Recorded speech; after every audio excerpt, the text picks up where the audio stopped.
को किस तरह का व्यवहार करना चाहिए, आचरण करना चाहिए, कैसे एक दूसरे के साथ मिलजुल कर के रहना चाहिए, कैसे विदेशी ताकतों से लड़ना चाहिए। जैसे ही पंजाब की भूमि आए, मुझे आप बता दीजिए, मैं सबसे पहले पंजाब की भूमि में मैं अपना माथा रखूंगा।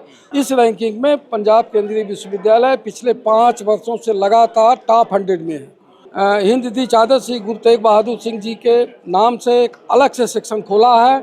इसी साल हमने पंजाब के 50 युवाओं को भेजा था झारखंड, वहाँ की संस्कृति कल्चर को जानने के लिए, और वहाँ से 50 विद्यार्थी हमारे यहाँ आए थे। सेंट्रल यूनिवर्सिटी के वाइस चांसलर डॉक्टर राघविंदर प्रसाद तिवाड़ी और अज पंजाब आए ने, मुक्तसर आए ने, और सब तो बड़ी गल इन्हों की है कि 36 साल इन्होंने पढ़ाया और सिक्ख्या शास्त्री ने। तिवाड़ी साहब, जब आप पंजाब में आए तो पंजाब की धरती को आपने नमस्कार किया सबसे पहले, तो वो कैसा अनुभव था? 4 साल हो गए आपको यहाँ पे और 5वां साल है, 70 वर्ष के तक आप चांसलर रहेंगे। पंजाब में क्या बात थी जो आपको अच्छी लगी कि ये बात पंजाबियों के बारे में अक्सर पढ़ी जाती थी? आपने 36 साल पढ़ाया भी है और शिक्षा शास्त्री भी।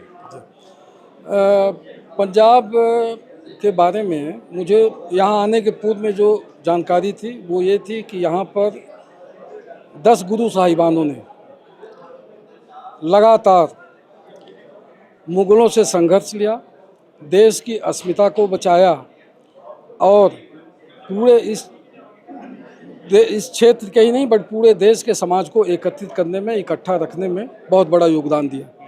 और फिर जो हमारे आप देखें कि इधर पिछले 400-500 वर्षों में जो सबसे हम मानव समाज के लिए सबसे हितकारी, जिसको हम ज्ञान का संदेश देने वाला, ऐसा श्री गुरु ग्रंथ साहिब का निर्माण हुआ, जिसमें केवल इस क्षेत्र के लोगों को नहीं, केवल सिख समुदाय के लोगों को नहीं, बल्कि संपूर्ण मानव समाज को किस तरह का व्यवहार करना चाहिए, आचरण करना चाहिए, कैसे एक दूसरे के साथ मिलजुल कर के रहना चाहिए, कैसे विदेशी ताकतों से लड़ना चाहिए, और देश के विभिन्न संतों की वाणियों का संग्रह करते हुए पूरे समाज को इकट्ठा करने का, संगठित करने का जो अथक प्रयास किया, जो अभी हमारे सामने श्री गुरु ग्रंथ साहब के रूप में मौजूद है, ये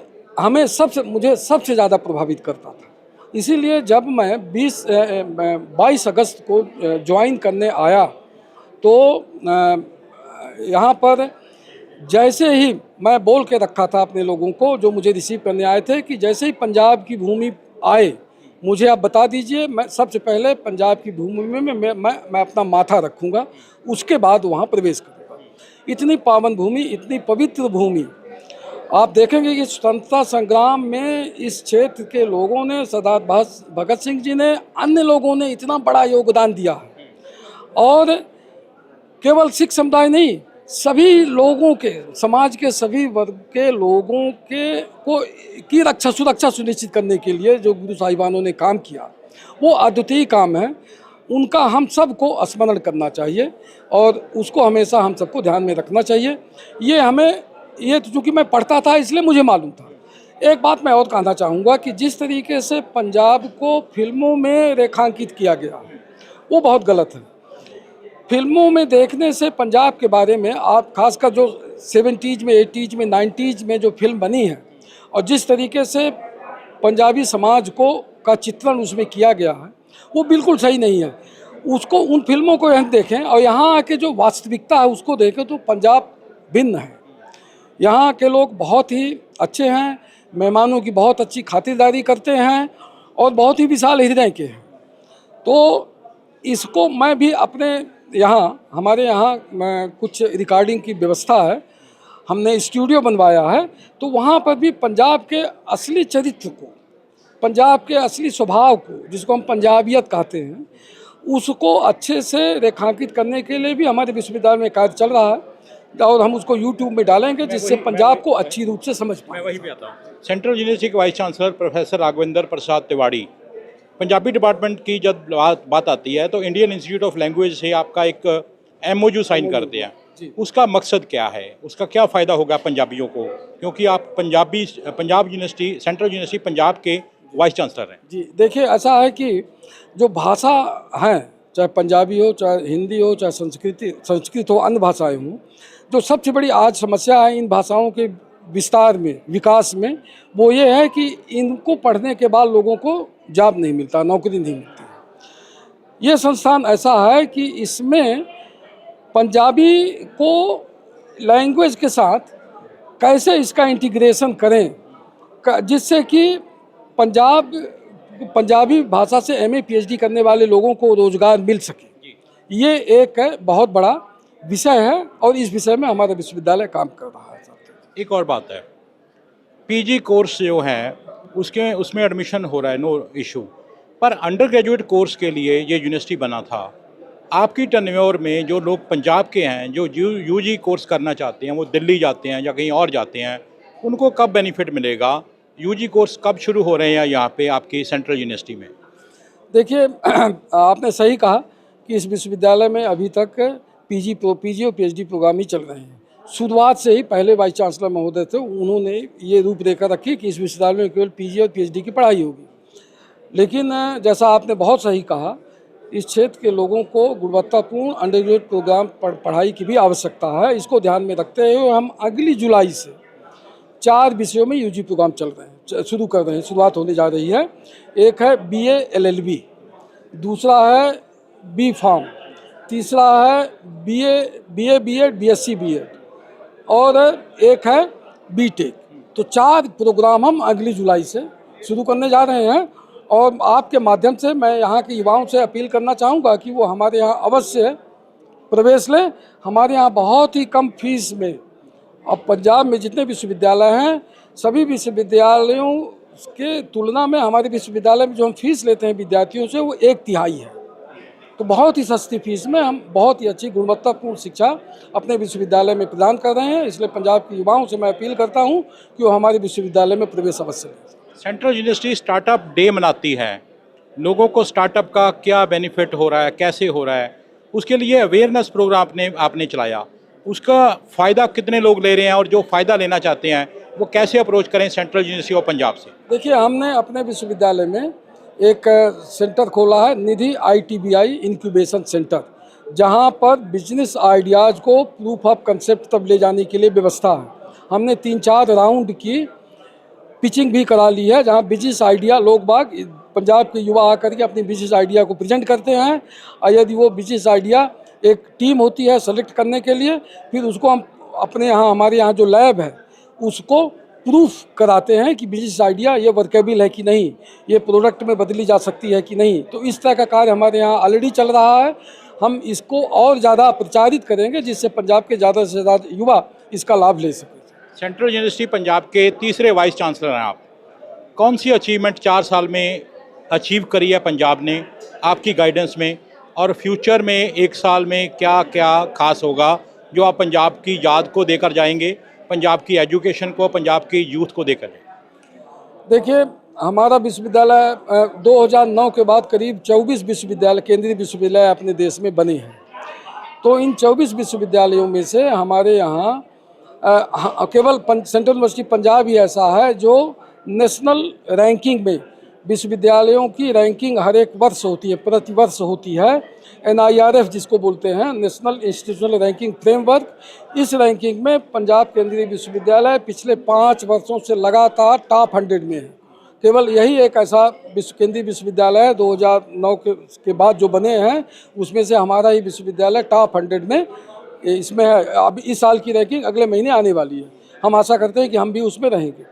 तो ये इंडिकेट करती है कि हमारे विश्वविद्यालय में बहुत ही गुणवत्तापूर्ण शिक्षा हो रही है। ये एक है। इसके साथ साथ जैसा मैं बोला कि तकनीकी पढ़ाई एक बात है, विषय का ज्ञान एक बात है, विश्वविद्यालय होते हैं चरित्र निर्माण हेतु, व्यक्तित्व विकास हेतु। इसके लिए हमने यूनिवर्सल ह्यूमन वैल्यूज में कोर्स चलाया है।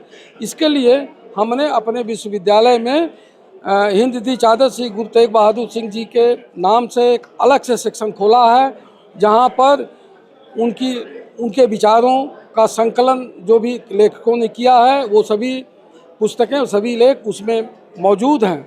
और इसके साथ साथ हम समय समय पर बहुत सारे ऐसे व्याख्यान कराते हैं पंजाब के लोगों को आमंत्रित करके, जो कि पंजाब की संस्कृति को आगे बढ़ाने के लिए, पंजाब में श्री गुरु ग्रंथ साहिब की शिक्षा जो है उसका व्याख्यान करने के लिए, और इसके साथ साथ सभी महापुरुषों का क्या योगदान रहा है उन योगदानों से। यहाँ देखिए, हमारे यहाँ विश्वविद्यालय में करीब करीब 30 प्रांतों से विद्यार्थी हैं, वो पंजाब में पढ़ने आते हैं। तो हम ये नहीं चाहते कि वो आए, पढ़ें और चले जाएं।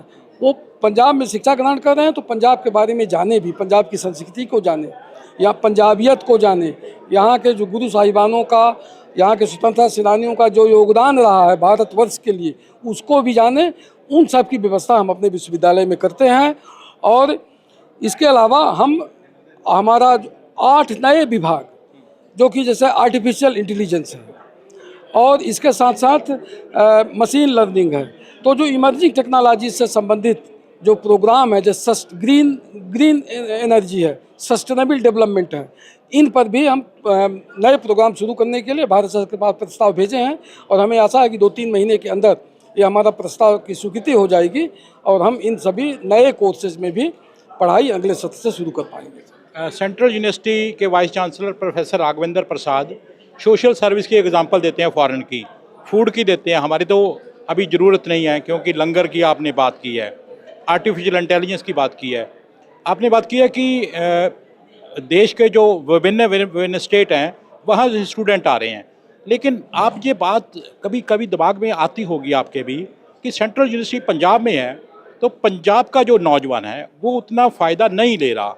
क्या टिप्स देंगे कि पंजाब के नौजवान इतनी बड़ी यूनिवर्सिटी और आपका मार्गदर्शन ले सकें? देखिए, इसमें हमने पिछले 3 वर्षों से लगातार जालंधर में जाकर के टीवी में मैं बोलता हूँ, आकाशवाणी में बोलता हूँ, समाचार पत्रों में प्रकाशित करता हूँ कि हमारे यहाँ बहुत अच्छे अच्छे प्रोग्राम चल रहे हैं जो अन्य विश्वविद्यालयों में नहीं है। पहली बात ये, हमारे यहाँ विषय विशेषज्ञ विद्यार्थियों के साथ साथ करीब 25 प्रांतों से हमारे यहाँ शिक्षक भी हैं। हम गुणवत्ता के आधार पर ही अपने यहाँ शिक्षकों की नियुक्ति करते हैं, जिससे कि पंजाब के युवाओं को गुणवत्तापूर्ण शिक्षा मिल सके। अभी हमारे यहाँ केवल मात्र करीब करीब 10% विद्यार्थी ही पंजाब प्रांत से हैं। इसको बढ़ाने के लिए हम प्रचार प्रसार कर रहे हैं, और मैं पंजाब के युवाओं से अपील करना चाहूँगा कि अच्छी सस्ती गुणवत्तापूर्ण शिक्षा ग्रहण करने के लिए वो पंजाब में आएँ और देश के अन्य युवाओं के साथ साहचर्य के साथ में मिल करके प्रेम भावना के साथ पढ़ाई लिखाई करें। और देखिए, हमारे विश्वविद्यालय की एक खूबी ये भी है कि भारत सरकार ने हमें लगातार 2 बार चुना कि हम जो एक भारत श्रेष्ठ भारत का जो प्रोग्राम है वो हम संचालित करें। तो हमारे केंद्रीय विश्वविद्यालय ने 2 बार किया। पहली बार हमने पंजाब के 50 युवाओं को मणिपुर भेजा था, और इसी तरह से मणिपुर से 50 युवा हमारे यहाँ आए थे, वो पंजाब का दर्शन किए। पूरे प्रांत में जो अच्छी अच्छी चीज़ें हैं उनको हम वहाँ ले गए, जैसे कि अपने यहाँ स्वर्ण मंदिर ले गए, इसके बाद हुसैनी वाला बॉर्डर ले गए, जालंधर ले गए, और कई स्थानों पर उनको ले जा करके पंजाब की संस्कृति, यहाँ का कल्चर और यहाँ की वाइब्रेंट जो सोसाइटी है उसके बारे में उनको अध्ययन कराया।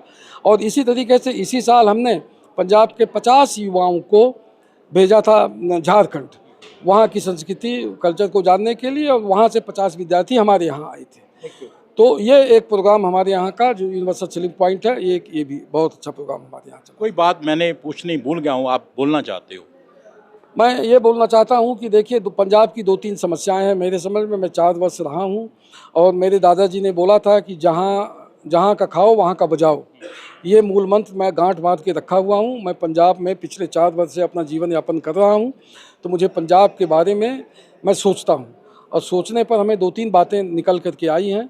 एक तो ये कि पंजाब के विद्यार्थी जो बाहर पढ़ने के लिए और नौकरी के लिए जो बाहर जा रहे हैं, और जो यहाँ के परिवार टूट रहे हैं, उनके जो पेरेंट्स हैं, माता पिता बूढ़े अकेले यहाँ रह रहे हैं, एक सामाजिक सुरक्षा की भावना जो उनमें, असुरक्षा की भावना जो का विकास जो उनमें हो रहा है, ये एक बड़ी समस्या है।